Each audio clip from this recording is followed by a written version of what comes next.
శెట్టి గారిని మాట్లాడవలసిందిగా రిక్వెస్ట్ చేస్తున్నా. హాయ్ అండి, అందరికీ నమస్కారం.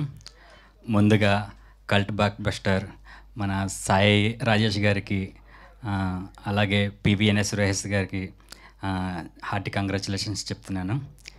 ఈ సినిమాలో మొత్తం 7 సాంగ్స్ 2 బిట్ సాంగ్స్ ఉంటే అందులో 5 సాంగ్స్ 2 బిట్ సాంగ్స్ రాసే అవకాశం సాయి రాజేష్ గారు నాకు ఇచ్చారు.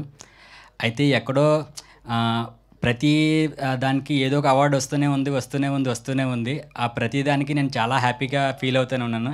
అరే, మనం రాసిన దానికి కూడా ఏమన్నా ఎక్కడన్నా ఒకటన్నా వస్తే బాగున్ను అని చాలా అనుకునే ఉన్నాయండి. బట్ సరే, మనం రాసిన దానికి నాకు రాకపోయినా అట్లీస్ట్ నా పాటకైనా వస్తే బాగున్ను అని చాలా గట్టిగా కోరుకున్నాను. మనం ఒకటి గట్టిగా కోరుకుంటే యూనివర్స్ అనేది దానికి హెల్ప్ చేస్తుంది అనేది నేను నమ్ముతాను.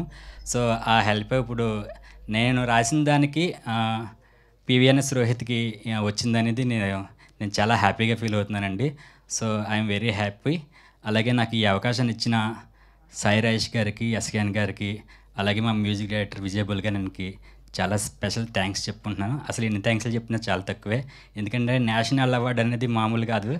అది చిన్న స్థాయి నుంచి చాలా అక్కడ వరకు వెళ్ళాలంటే అసలు చాలా కష్టాలు పడాల్సి వస్తుంది. అట్లాంటిది సాయిరాజు గారికి అసలు అవార్డ్సే ఆయన వెతుక్కుంటూ వెళ్తున్నాయేమో అని నాకు అనిపిస్తూ ఉంటుంది. ఎందుకంటే ఆయన జస్ట్ ఇంకొక ఆస్కార్ తప్ప అన్నీ తీసుకున్నారేమో నాకు అనిపిస్తుంది. సో ఆయన తలుచుకుంటే దానికి కూడా ఏదో ఒక టైంలో అది అవుతుందేమో అని నాకు గట్టి నమ్మకం కలుగుతుంది. చాలా thanks to all media, special thanks to media. Thank you Sravanthi గారు, మీకు కూడా థ్యాంక్స్ అండి. థ్యాంక్ యూ అండి. Thank you so much.